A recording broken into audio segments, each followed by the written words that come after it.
সুপ্রিয় দর্শক আসসালামু আলাইকুম, কেমন আছেন আপনারা? নিশ্চয়ই ভালো আছেন। আজকের ভিডিওতে আপনাদের সবাইকে স্বাগত জানাচ্ছি। আজকে আমি আপনাদের সাথে শেয়ার করব গর্ভাবস্থায় কাঁচা আম খাওয়ার ফলাফল সম্পর্কে। তাহলে চলুন জেনে নেওয়া যাক সেটা কি।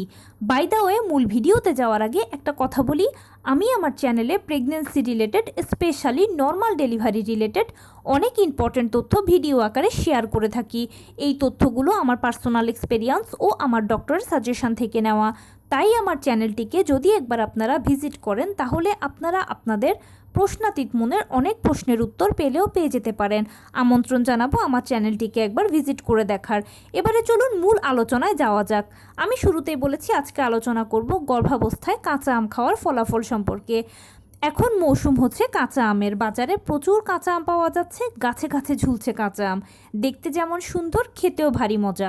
কাঁচা আম খেতে পছন্দ করি না এরকম কোনো মানুষকে আসলে খুঁজে পাওয়াটা দায় হবে। সবাই আমরা মোটামুটি কাঁচা আম বিভিন্নভাবে খেতে পছন্দ করি, ভর্তা করে, মাখিয়ে, বিভিন্ন রকমে।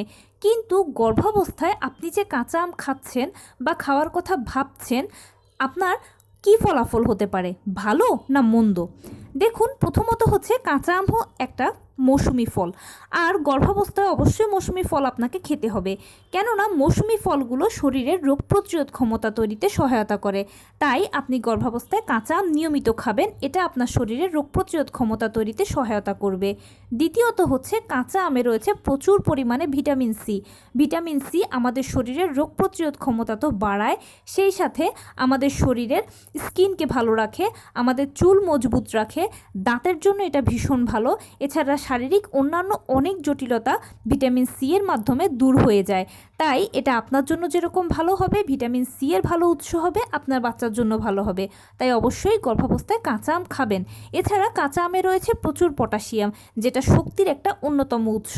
বিভিন্ন ধরনের ভিটামিনে ভরপুর রয়েছে, মিনারেল। এছাড়া এখান থেকে আপনি কিছু আয়রনও পাবেন, যেটা শরীরের রক্ত তৈরিতে সহায়তা করবে। এছাড়া কাঁচা আমে রয়েছে ফাইবার, যা আপনার কোষ্ঠকাঠিন্য দূর করতে সহায়তা করবে।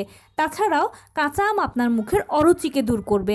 আপনি যদি ফার্স্ট ট্রাইমেস্টারে গর্ভবতী হন তাহলে তো খেতেই পারেন, কেননা এটা আপনার মুখের অরুচি দূর করবে। আর ফার্স্ট ট্রাইমেস্টারে খাবারে আমাদের অরুচি, গন্ধ ইত্যাদি খাবার নিয়ে সমস্যা থাকে। অনেকের সেকেন্ড, অনেকের থার্ড ট্রাইমেস্টারগুলোতেও থাকে। তাই আপনি যে ট্রাইমেস্টারেই থাকেন না কেন কাঁচা আমটা খেতে পারেন। এটা আপনার মুখের অরুচি দূর করবে, আপনার ঝিমুনি ভাবটা দূর করবে, আপনার মুখের রুচি ফিরিয়ে আনবে, আপনার কোষ্ঠকাঠিন্য দূর করবে। এছাড়া কাঁচা আম আপনার ভিটামিন সি এর ভালো একটা অন্যতম উৎস, যেটা আমি শুরুতেই বলেছি। লেবুও কিন্তু ভিটামিন সি এর উৎস, কিন্তু অনেকে আছে যে লেবু খেতে পারে না, গ্যাস্ট্রিকের সমস্যা হয়। কাঁচা আম আশা করি সেটা করবে না আপনার। তাই আপনি নির্দ্বিধায় নির্বিঘ্নে কাঁচা আম খেতেই পারেন। কিন্তু কাঁচা আম আপনি যদি বাজারের কিনতে পাওয়া কাসুন্দি কিংবা বিট লবণ দিয়ে মাখিয়ে খান, সেটা ক্ষতিকর।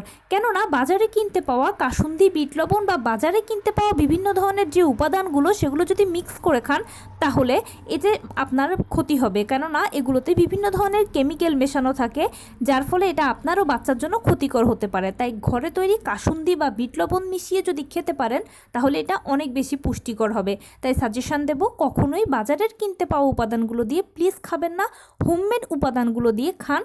তাহলে এটা আপনার ভালো পুষ্টি আপনার জন্যও যোগান দেবে, আপনার বাচ্চার জন্য যোগান দেবে। আর নির্দ্বিধায় নির্বিঘ্নে গর্ভাবস্থায় আপনারা কাঁচা আম খেতেই পারবেন। তো এই ছিল আজকের ভিডিও।